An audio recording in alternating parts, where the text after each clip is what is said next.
All right, guys, it's Sam. I thought I would take a look at Litecoin here. Now, of course, it's going to move in similar fashion to Bitcoin, but I thought I would look at it on a different exchange. Of course, we have to deal with this reality that we're all trading on different exchanges, and there are variances in prices as we move from exchange to exchange. So I'm trying to just sort of move around. I know many of you are trading on Poloniex. I do trade on Poloniex as well.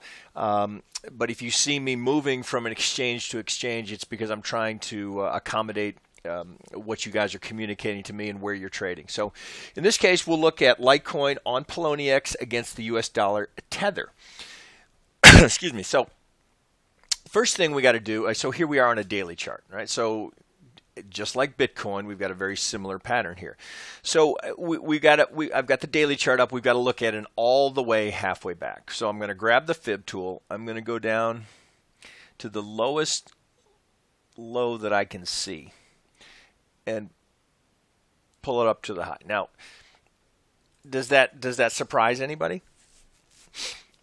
It shouldn't, right? It shouldn't. That would be the likely target. Right, so we know that's algorithmic activity. We know algos are buying there, and of course you can also look at this and just visually, you can see this prior resistance here providing the support. It just happens to be in line with the 50, right? So there are no coincidences in the market. So I promise you that's happening for a reason. So we have algo buying there for that reason, right? And I'm going to take this off here just so we don't get too cluttered.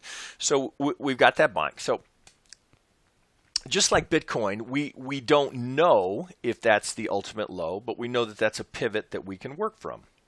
So I'm going to take this down to a smaller time frame. Let's go to the 12-hour. And now you see, again, this same process of building a case for a pivot with which we can have confidence that we can start drawing fibs from and working from. So just moving to the 12-hour, we see the 200 period is coming in, right within a few dollars of it. So one more piece of evidence to support this being a low that we can work from.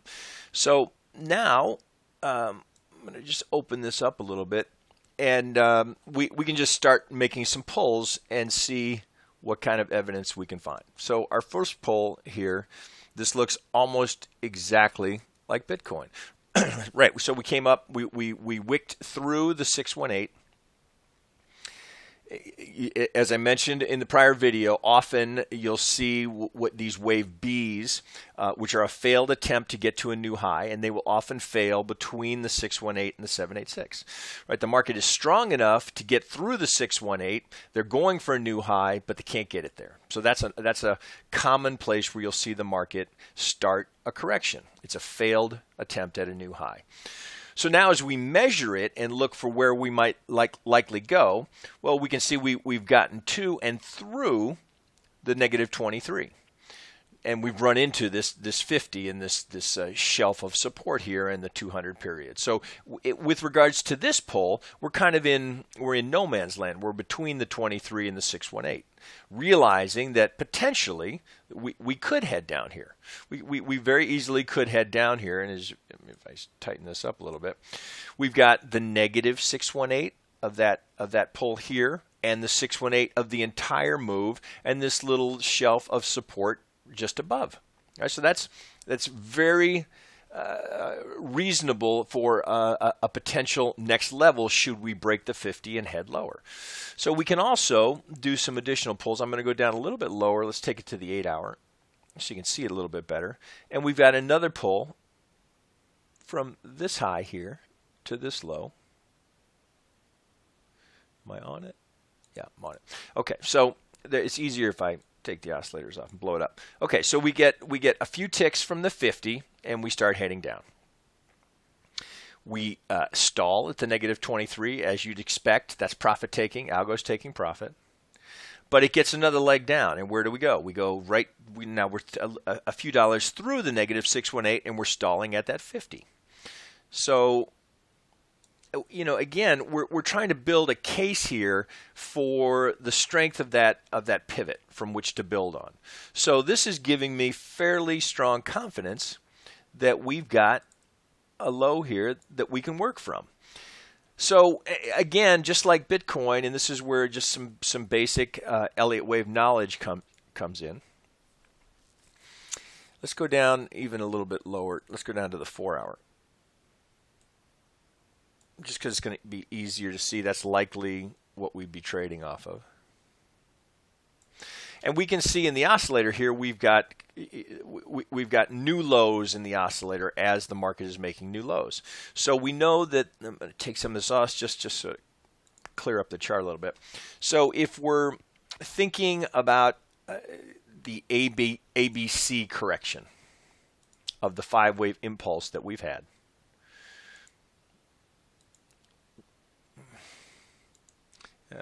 there we go. Okay, so we know we've got this B here, so now it's a question of where's the low on the C? Well, this is a very reasonable spot. Can we look at this and ascertain whether or not we have an impulsive structure here?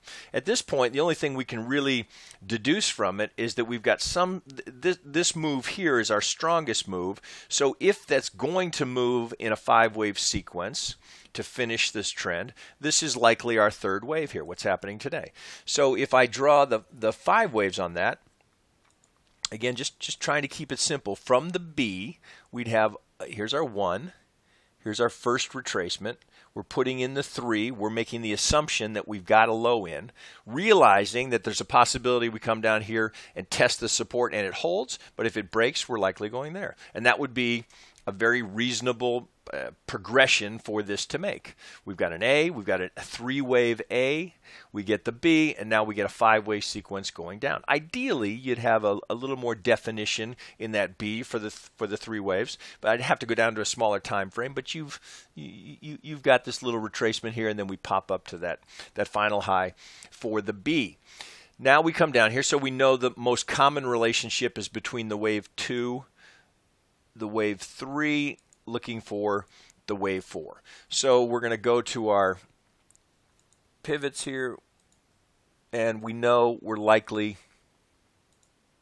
going to run into just a wall of resistance at these prior swing lows. Prior lows becoming the resistance on the way up. And note that it's right between the 50 and the 618. So I can promise you that we're going to hit resistance right there. As to whether or not that's ultimately the turning point that sends us to new lows, we have no way of knowing. We can't know. We're just going to have to wait and see what kind of reaction we get there. And if the market is strong enough and some of this FUD is out of the market. Right now it's very news driven, right? So we have a lot of things happening in the market that are moving the markets. All we can do is try and analyze how it's moving and if we can position ourselves to take advantage of it. So if we come up here, we know we're going to have this resistance zone here, which is likely a sell area. Do I want to sell it there? I'm not really saying that. I don't like to sell Bitcoin or Litecoin. I'm almost always looking for the buy side. But that's certainly a reasonable trade. There will be traders selling it there. I promise you that. And there'll be algos selling it there, and they'll start selling it right at the 50. Right? Now, algos, right? You got to keep in mind, algos are not always right. They're just mechanical. So they're just going to continue to sell it at the 50. If it gets through the 618, then they'll flip, and then they'll wait for the next pullback, and then they'll start buying the 50. It's a very mechanical process. But just because they sell it there doesn't mean that they're right about where it's going to end up. Just means there's a group of traders that are positioned and have written those algos to sell it on the way as it goes up and hits that 50. But we've got another group of traders that are buying it at this 50. So this is the battle between bulls and bears, right? That's what's happening behind the scenes.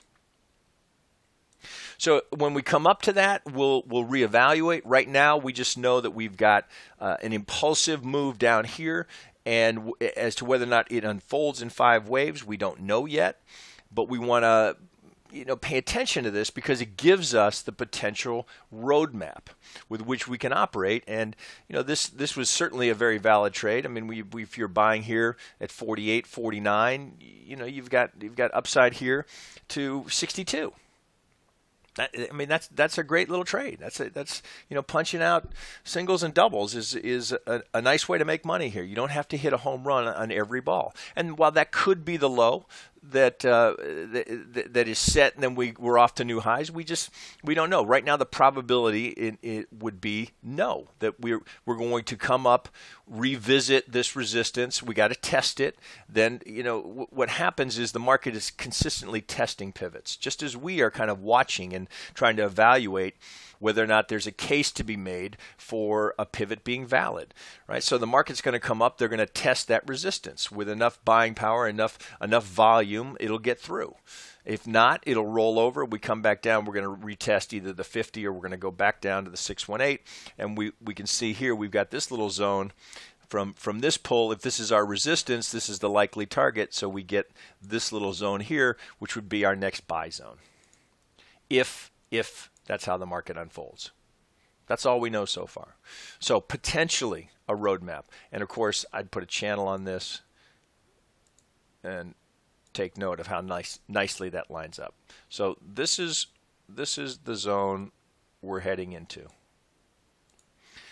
If you're looking for a trade to the long side, if you didn't catch this, now we'd want to be looking, I'd go down to a 1 hour. We've had the initial reaction. So now we're looking for that pattern that I will just continually put in front of you that is the safest way to trade the market. So we're looking for the up. Then we're looking for the next retracement down that holds. And there's the entry, right? So on a smaller time frame, we're going to have a retracement here. We're going to have some sort of a retracement here. The buy is right here between the 50 and the 618, knowing that if we head down, take out that low, that the trade is invalidated. We know that, right? So if we're a buyer here, we've got the kind of risk-reward scenario that we look for, right? So even if we're trading it, looking for that zone, look at our risk-reward, right? Just there's 4 to 1. That's 4 to 1. Okay, so that's the point. I'm just going to continue to reemphasize to you is if you can continually position yourself in the market with the opportunity to make 4 to 1 on your money, knowing that you're going to get stopped out repeatedly. But this kind of risk-reward scenario is what compensates you for all the little losers. And you could be tighter than that if you wanted to. You could go right up to the 786. Now you got 7 to 1. Right? No, realizing that it might come down, might stop you out. You got to be prepared to look for this to happen again and be willing to pull the trigger again. It's the consistency of the approach, the willingness to get into the market, knowing that that risk reward is in your favor with a technique and a technical approach that's proven to be successful over time. This math will work for you. All right, guys, that's it for now. Back with more later.